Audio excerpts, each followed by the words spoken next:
Welcome to This Is My Architecture. My name is Gerardo and we're live from AWS Summit in Sydney. And I'm joined today by Chris from National Australia Bank. Welcome, Chris. Yeah, thanks for having me. Really excited. So can you tell us a little bit about National Australian Bank? Well, National Australia Bank is one of the largest banks in Australia, and their technology strategy is quite open about moving to cloud first, and we're moving thousands of workloads to AWS. That's brilliant. So I know that you've been moving a lot of workloads recently. So what are you telling us about today? Well, to do that, we need a consistent compliance framework to be able to do that. And my team, which is a combined NAB team with AWS Professional Services, are building out the Deputy platform to facilitate that quick move to cloud. So before you deploy the system, what challenges did you have? Well, everyone had to sort of adhere to the standards on their own and attest to them, and people did that in a bunch of different ways. And we wanted to automate that because you're not going to move 1,000 workloads at the pace that we need to with different processes. So it was pretty manual, prone to error, and also a lot of time wasted. Just a lot of work. Yeah. Just a lot of work when we can, we can focus on building great things. All right. So tell me, can you walk me through the architecture?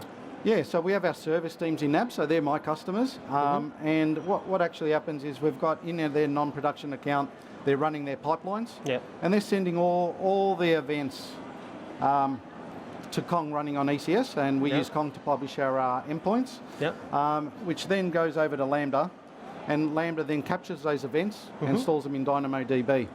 So we're capturing all the build events from a team's pipeline, and we're storing that within our DynamoDB. Brilliant. So once the events are stored in Dynamo, what happens next? So what happens next? So when a team's ready to promote, they'll make an API call to promote, and again it'll go through the same flow. It'll hit Lambda, it'll say you need to promote. And in RDS what we have defined our compliance framework. It means what's the standard, what's the control, and how do we meet it? And so when we say promote, we use the data that's been stored within DynamoDB, which is all their build events, and we match it up with the standards and controls that we want to see as part of you deploying it to your production account. Brilliant. So the validation framework is here, and this is the events, and then you use some Lambdas to validate that what they actually built is compliant. Yeah, we use Lambda to execute the assessment. Brilliant. So I'm guessing that the result of this engine is either success or failure. Yeah, it's a success or failure, black and white. What happens if it succeeds? So when it succeeds, again from your non-production account, they'll call an API. So Deputy is basically an API solution. And they'll make a promote call. And at that time they promote, compliance is okay, they'll make a deployment call. All right. So they'll send a notification out to the production account. So when we do the promotion, we use SNS, because some of our products within Deputy, we've got a distributed system, again Lambda, running within prod. And we trigger that promotion. So we copy the artifacts from here to here, right?